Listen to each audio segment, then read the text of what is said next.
Late last week, the Department of Justice released 3 previously missing FBI memos that we knew the Department of Justice had but did not put up on their website when they released the files, that summarized the Bureau's 2019 interviews with a woman who said that Jeffrey Epstein groomed, trafficked, and sexually abused her when she was a minor. And in those interviews, the woman also said that when she was between 13 and 15 years old, the President of the United States, Donald Trump, sexually abused and beat her. The FBI seemed to take these accusations seriously enough that they interviewed the same woman 4 times, producing these FBI memos, which contain a bunch of details that are, let's say, they're verifiable but were not verified, meaning it's possible to use available public records to just start to cross-reference some of the factual assertions she makes when describing her abuse and the situation. And that is exactly the kind of investigation that South Carolina newspaper, the Post and Courier, undertook with this Enterprise reporting. They were able to verify a number of the women's claims about her background and her family using things like court records, police reports, old print reporting, and property records. Now, Donald Trump has consistently denied wrongdoing, any wrongdoing, when it comes to Jeffrey Epstein. And the Post and Courier, I should be clear here, does not substantiate the woman's allegations about Trump. In fact, the paper reports, quote, of the details the Post and Courier found supported by public records, none related directly to the alleged victim's claims about Trump.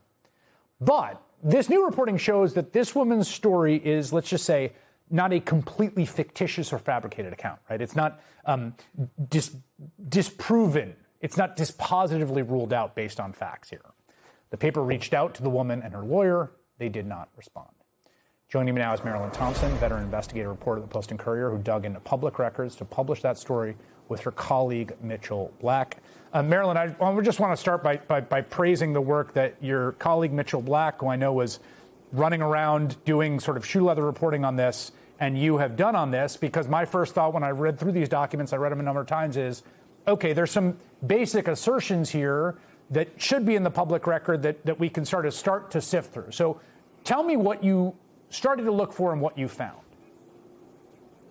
Yeah, Chris, if you remember the progression of the release of documents, the first document came out a little earlier, and it had a pretty substantial story of her abuse while she was living on Hilton Head Island.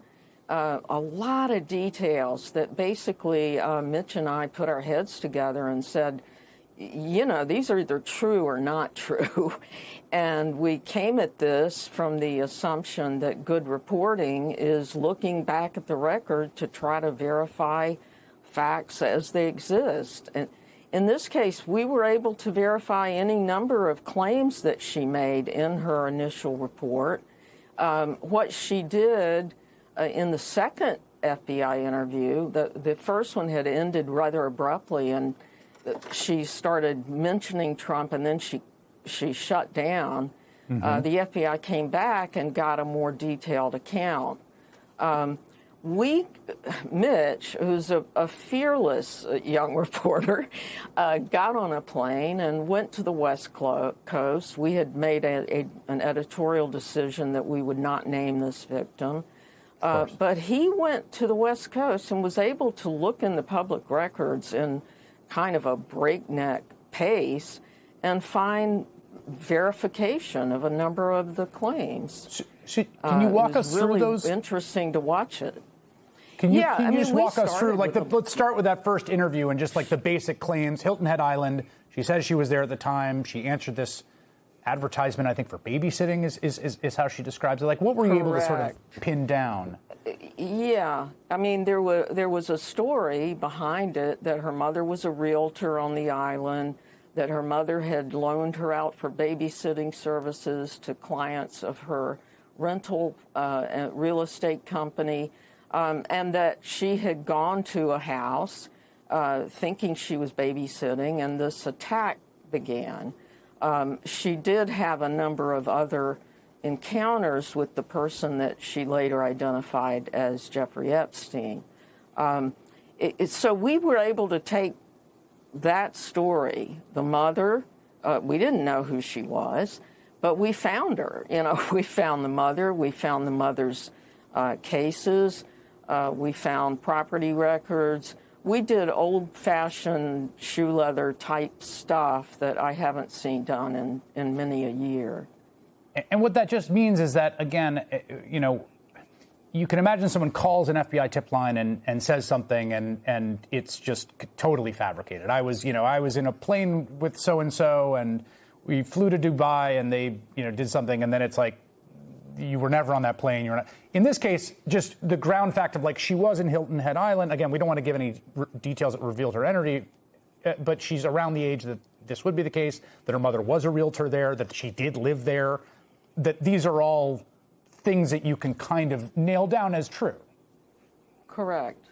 Yeah, and you know, we were able to identify her high school. We were able to find her picture in the high school yearbook, her friend's picture. There was a friend who made a similar tip to the FBI, and unfortunately, the friend, in the FBI's kind of bungled handling of an internal memo, they put some identifying details about this friend that were quite interesting and verifiable.